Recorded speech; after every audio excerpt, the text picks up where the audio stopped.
ഇവിടുത്തെ പ്രകൃതി പോലെ തന്നെയാണ് ഇവിടുത്തെ മനുഷ്യർ. ഞാൻ അധിക രാജ്യങ്ങളിലൊന്നും പോയിട്ടില്ലെങ്കിലും ഈ ഒമാനി വന്നപ്പോഴാണ് ഞാൻ മനസ്സിലാക്കിയത്, ഇത്രയും ജീവിക്കാൻ എല്ലാ നിലയിലും ഇവിടുത്തെ കാലാവസ്ഥ കൊണ്ടും ചുറ്റുപാടുള്ള മനുഷ്യരെ കൊണ്ടും പ്രകൃതി കൊണ്ടുമൊക്കെ ഇത്രയും അനുഗ്രഹീതമായൊരു നാടിൻ്റെ ലൈഫ് ഞാൻ കണ്ടിട്ടില്ല.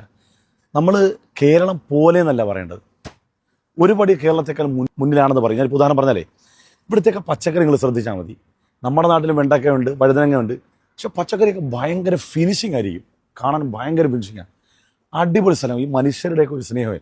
ഇപ്പോൾ ഇവിടുത്തെ ഈ കച്ചവടക്കാരൻ തന്നെയാണെങ്കിലും, ഇപ്പോൾ നമ്മുടെ നാട്ടിൽ 2 കടയുണ്ടെങ്കിൽ ഒരു കടയിൽ നിന്ന് സാധനം എടുക്കുമ്പോൾ അപ്പുറത്തെ കടയിലല്ലേ അവിടെ പോയി ഒരു കസേര വയ്ക്കുകയാണെങ്കിലേ ഇവിടെ തന്നെ എടുത്തോളാൻ പറയും.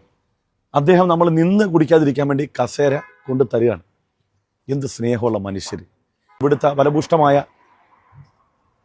വിഭവങ്ങളെ പോലെ തന്നെയാണ് ഇവിടുത്തെ മനുഷ്യരും. അവരിലും അത്തരത്തിലുള്ള ഒരു സമ്പൂർണ്ണതയും പൂർണ്ണതയും ഉണ്ട് സ്വഭാവത്തിൽ, അവരുടെ പെരുമാറ്റത്തിൽ, അംബീഷൻസുകളിലൊക്കെ നമുക്കങ്ങനെ കാണാൻ കഴിയും. അൽഹംദുലില്ലാ, ഈ നാട്ടിൽ വരാനും ഈ നാട് ആസ്വദിക്കാനും ഒക്കെ കഴിഞ്ഞതിൽ വലിയ സന്തോഷമുണ്ട്.